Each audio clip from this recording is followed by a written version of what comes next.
Hay novedades con respecto a una serie de indicadores que miden expectativas, que establecen proyecciones asociados a la economía, indicadores sensibles. Y de eso hablará a continuación en la columna de análisis económico de hoy, Germán de Agosto. ¿Cómo te va, Germán? ¿Cómo andas, Martín? ¿Todo bien?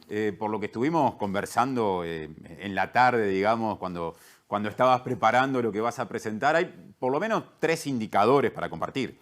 Exactamente, lo que conocimos hoy son básicamente 2 encuestas. La primera se desprende de las expectativas de los analistas en relación a la trayectoria de la inflación y la segunda encuesta nos da la perspectiva de los analistas en torno a el crecimiento de la economía y también del tipo de cambio, que es una variable que ha entrado de vuelta en el debate, no porque se está yendo muy para arriba, sino en este caso porque justamente está teniendo una trayectoria a la baja que despierta ciertos reclamos y llama la atención, ¿sí? Entonces, básicamente, lo que nos permiten estas 2 encuestas es tomarle el pulso, ¿sí?, a las perspectivas que tenemos para 3 variables que son sumamente relevantes y son variables claves. La primera es la variable sobre la que hemos ido y venido varias veces, que es justamente las expectativas de la inflación.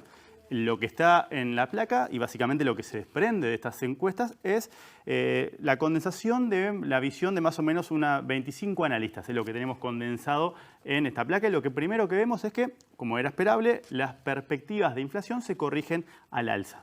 ¿Cuánto estaría la inflación a finales de este año? 8,5.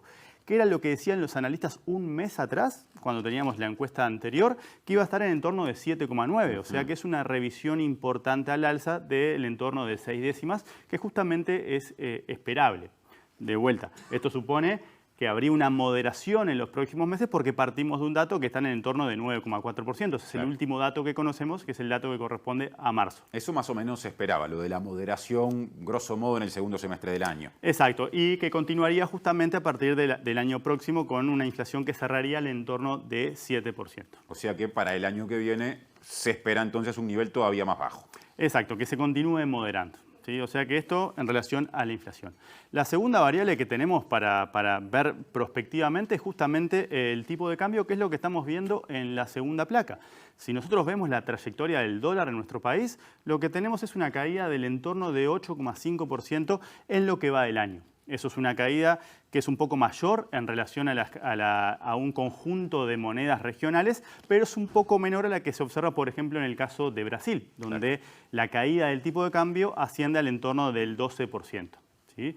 En términos de perspectivas, el dólar subiría en relación a los niveles actuales, cerraría el año en torno a 43, según la mediana de expectativas. Alejándose de los 40 con los que ha estado coqueteando últimamente. Exacto, viste que tocó el 40 hace 2 días, cerró el viernes en 40 y estas 2 últimas jornadas volvió a repuntar y hoy cerró más cerca de 41. Y ahí lo que tenemos son al menos 4 fuerzas que 2 tiran para arriba y 2 tiran para abajo. A ver. Las que tiran para arriba y las que pueden generar una reversión más acusada del tipo de cambio es justamente lo que está pasando en China en relación a la política de tolerancia cero COVID. Eso genera riesgos para la recuperación mundial y genera también distorsiones que pueden suponer una corrección generalizada de este tipo de variables. Y lo mismo con lo que pasa en Estados Unidos, con lo que haga la Reserva Federal de Estados Unidos, que es el Banco Central. O de otra manera, es el que tiene la maquinita de hacer los billetes. Claro. Eso también tendría un aumento más agresivo del que tenía pensado, porque bueno, la inflación también en Estados Unidos está muy por encima de las metas.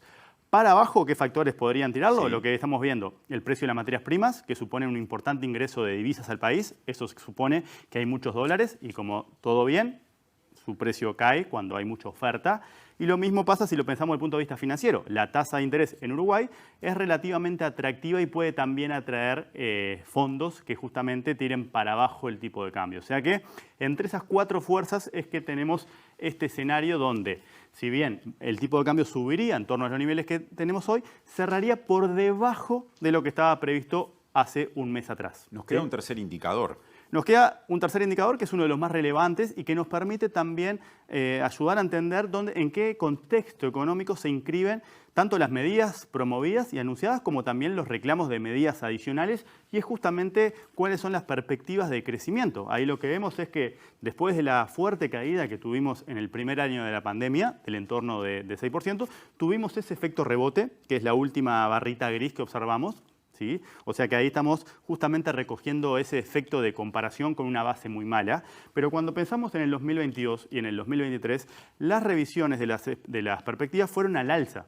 ¿sí? Se esperaba que la economía creciera 3,8 este año y en esta nueva medición lo que tenemos es un aumento de 4 décimas. La economía crecería por encima de 4,2% y se moderaría, pero continuaría creciendo en torno del 3% durante 2023. Esto es relevante porque, como hemos analizado, una forma de pensar el crecimiento del PIB es pensar que lo que crecen son los ingresos de todos los agentes que participan justamente del proceso de producción, en particular de los trabajadores. Justamente una medida que nos aproximamos a través de lo que es la masa salarial, básicamente considerar de forma conjunta salario y empleo. Entonces lo que tenemos es una economía que crecería más de lo que está previsto y es en ese marco donde debemos de entender tanto las medidas y la evaluación de su suficiencia o no suficiencia, como este paquete de medidas adicionales que propuso el Frente Amplio, que también han propuesto los socios que todavía no quedaron recogidas o tal vez no queden recogidas por la iniciativa que efectivamente tendría el Poder Ejecutivo.